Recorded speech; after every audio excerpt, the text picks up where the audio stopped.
A staggering 67.7% of the world's ultra-wealthy are entirely self-made. Listen, if you have ever bought into the common myth that building serious wealth requires some massive inheritance, a trust fund, or powerful family connections, well, that statistic from the Sarwa report completely shatters it.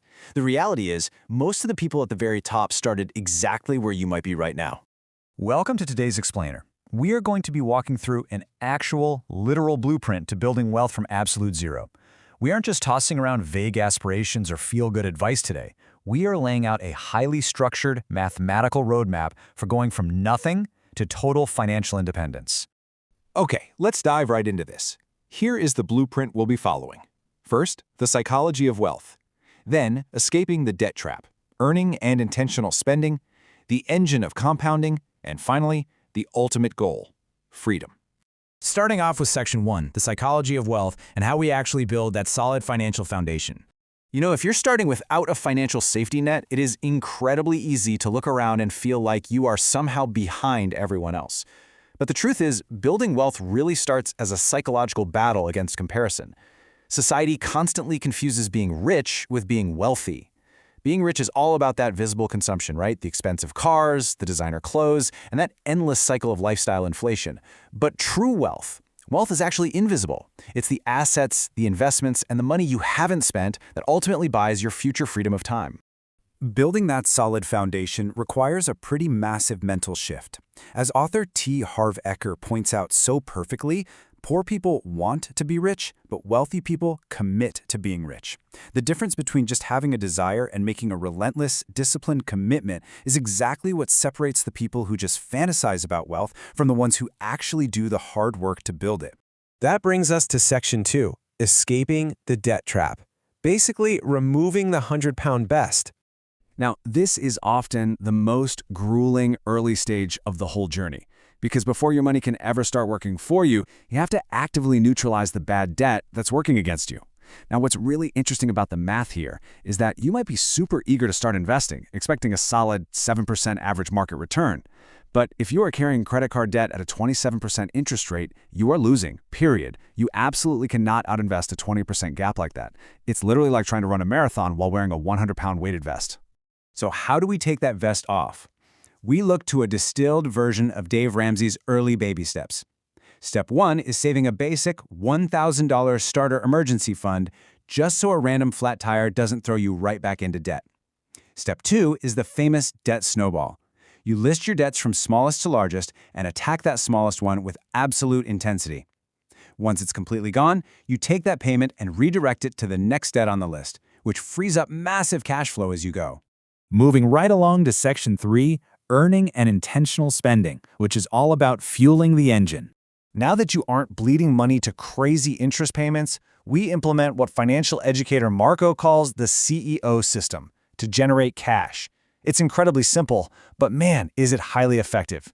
You must ruthlessly cut bad spending habits, actively find ways to earn more income, and then optimize your finances by automating your savings and investments. The goal here is that you don't even have to think about it when your paycheck hits. The system just runs itself. Now, when we say cut costs, we need to be really clear. We are absolutely not advocating for toxic frugality, like walking 8 miles in the rain just to save $3 on a subway ticket. That is just deprivation, and honestly, it's miserable. What we actually want is intentional spending. We want you to mercilessly cut the dozen habits you don't actually care about so you can spend heavily and totally guilt-free on the 2 or 3 things you genuinely love.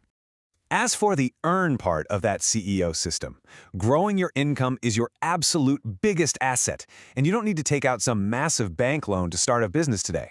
Things like freelance writing, acting as a virtual assistant, drop shipping, web design, or even basic bookkeeping are incredibly high-potential, super low-cost side hustles. Taking advantage of these can rapidly boost your earning potential right now from your living room. Let's move to Section 4 and see how all this builds. The engine of compounding. We are finally reaching the tipping point. So, this is the acceleration phase, and the magical number here is $100,000. The first $100,000 is notoriously the hardest to build. It can feel like an absolute slog, but once you reach it, everything changes. This is the tipping point where your relentless saving finally pays off and the compound interest on your investments begins to actually outpace the active contributions you're throwing in from your paycheck. Compounding gets incredibly aggressive over the decades. To put that into perspective, by the time a portfolio hits the $1 million mark, roughly 30% of that money came from what you personally contributed. A massive 70% was generated purely by compound interest, doing all the heavy lifting for you in the background. It's almost like magic, but it's just math.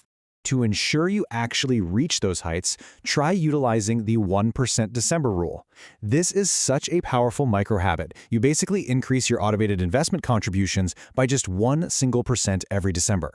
It's such a tiny adjustment that you will honestly never even feel it as a sacrifice in your daily budget. But over a long career, it builds massive exponential wealth.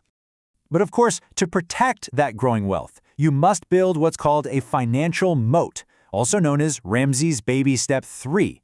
This is 3 to 6 months of living expenses sitting safely in a liquid, easily accessible account.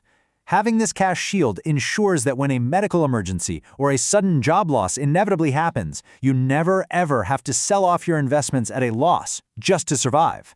Which brings us to our final section, Part 5. The ultimate goal: freedom. Living on your own terms. Because at the end of the day, everything we've discussed isn't just about hoarding cash in a bank account. It is about utilizing wealth as a tool to literally buy back your time and your total autonomy. And this is the core philosophy of the FIRE movement, which stands for Financial Independence, Retire Early. Participants in this movement achieve freedom by aggressively saving 50% or more of their income. They then use the famous 4% rule, or a slightly more conservative 3.5% safe withdrawal rule, to cover all their living expenses entirely from their portfolio. It completely eliminates the need for traditional employment. What's amazing here is how customizable financial independence is to your specific life goals. You've got Lean FIRE, which relies on strict minimalism. On the other end, Fat FIRE requires a larger portfolio but allows for a more luxurious, middle-class or higher lifestyle. Barista FIRE involves semi-retirement where you just work a low-stress, part-time job mainly for the health benefits. And then there's Coast FIRE, where you heavily front-load your investments while you're young and then let compound interest do the rest while you casually work a job you actually enjoy. And if you want a serious hack, many folks supercharge their timeline using geographic arbitrage. By taking a remote job or maintaining an online income and moving from a super high-cost city to a lower-cost area, like moving from the US to Mexico or Portugal, you can drastically reduce your housing and healthcare costs. Doing this can literally shave decades off your working life. So, the crucial point of this entire journey is perfectly summarized by a famous Warren Buffett quote from the Sarwar Report. If you don't find a way to make money while you sleep, you will work until you die. Building a system that generates passive income isn't just some nice luxury, it is an absolute necessity if you ever want to step off the treadmill. To build wealth from absolutely nothing, you have to be intentional. You have to actively escape the trap of comparison and endless lifestyle inflation. So I'm going to leave you with this final provocative thought to consider today. Before you can run the race, you have to define your finish line. What does your personal enough actually look like? Decide today and start building your blueprint.